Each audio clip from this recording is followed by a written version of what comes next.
Welcome back to Alkaline TV. This is Douglas Dennis, the Alkaline Chef. Today we're making tomato olive basil bread. This is so good. My best bread recipe so far. And look at that spicy, salty crust. This is what it's going to look like at the end. So let's get into it now. We're going to start out with 4 cups of spelt flour, and there's a link in the description. I eat spelt instead of wheat. Talk about it a lot in my other videos. Thank you for subscribing. And there is a half teaspoon or 2 teaspoons of salt. And then I used coconut flour because I was out of rye flour, but I would use 1 cup rye flour if you have it. Now here I'm putting in the fresh basil. This is from my garden or my windowsill, and here is some fresh oregano. The more fresh herbs, the better. Keep it simple, and I feel basil and oregano is a good mix. So there are all the herbs, and I'm just going to mix these dry ingredients together. I should have sifted that coconut flour, but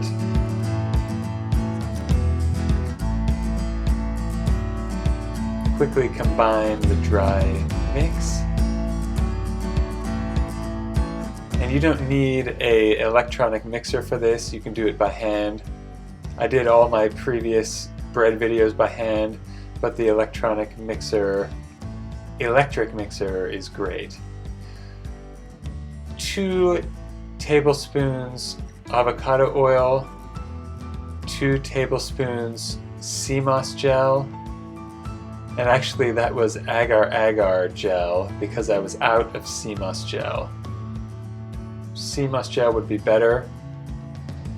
And this is 1/3 cup agave. If you don't like sweet bread, you don't have to add the agave.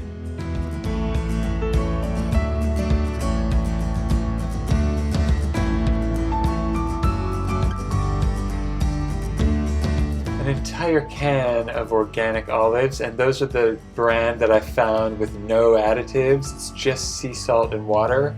And then 2 Roma tomatoes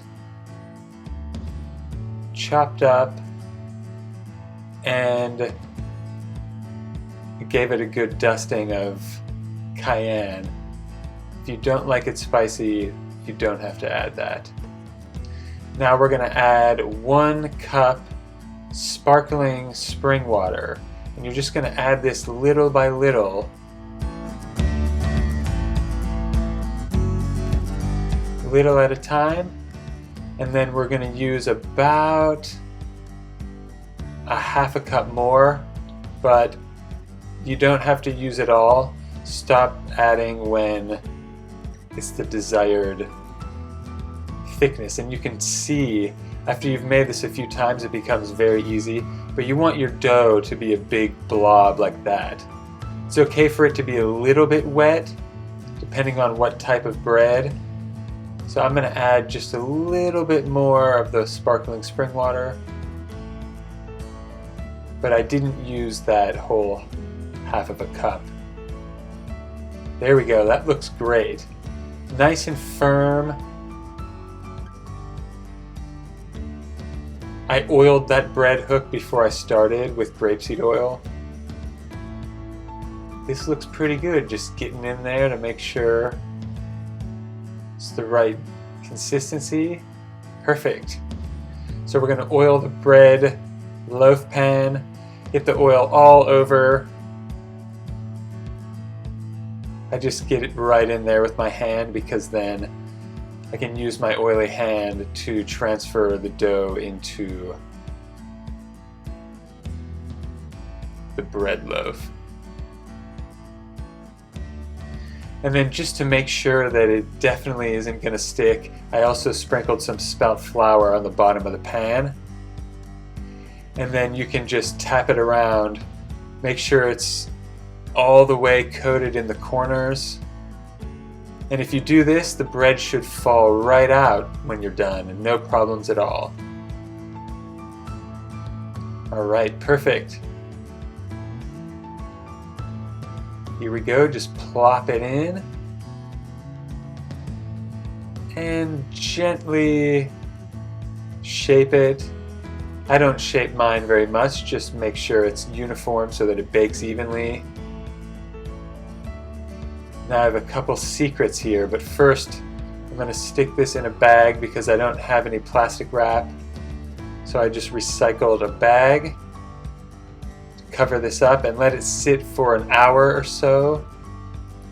Alright, now we're back. Ooh, I can already tell this one's going to be awesome. Alright, here is my next touch. I oiled this bread knife's blade so that it wouldn't stick. And I'm just cutting an X in the top so that it doesn't crack in the middle, so that it kind of follows a guide and it looks nice. And I'm going to sea salt the crust. This is one of my favorite things to do. And for the next level, this one's getting a cayenne crust. Just dusting it to give it a nice red dusting of cayenne, and this was amazing. Alright, it's looking ready to go in. Pop it in the oven at 350 for about an hour and 15 minutes. I let this one go a little bit longer because it had raw tomatoes in the middle and I didn't want them to be soggy. So I made the crust nice and thick and it turned out fantastic. Oh, I just want to dig into it. It's nice and just a little bit sweet, spicy, salty, fresh basil, fresh oregano, the olives and the tomato, and this is kind of like a pizza bread. It goes great with avocado toast or with your meal. If you're eating pasta or something else that would fit this taste. Now we're going to cut into it. That slice was a little bit too big, but I couldn't wait. And if you can wait, make sure to cool it first. Thank you so much for liking and subscribing. I appreciate all your comments recently. Thank you. And I will see you in the next video. But first, check out what this looks like eating it with some grilled veggies. My favorite are grilled purple onions. And this is the end. And this was so good to soak up that extra oil. And here is it with avocado toast. Very good bread for avocado toast. Thank you so much for watching till the end. I appreciate it. If you really want to change your life and go alkaline for your health, for your life, for your energy levels, check the link in the description and schedule a free consultation with me, and I will see you in the next video. Have an amazing day on purpose, and this is how. Peace.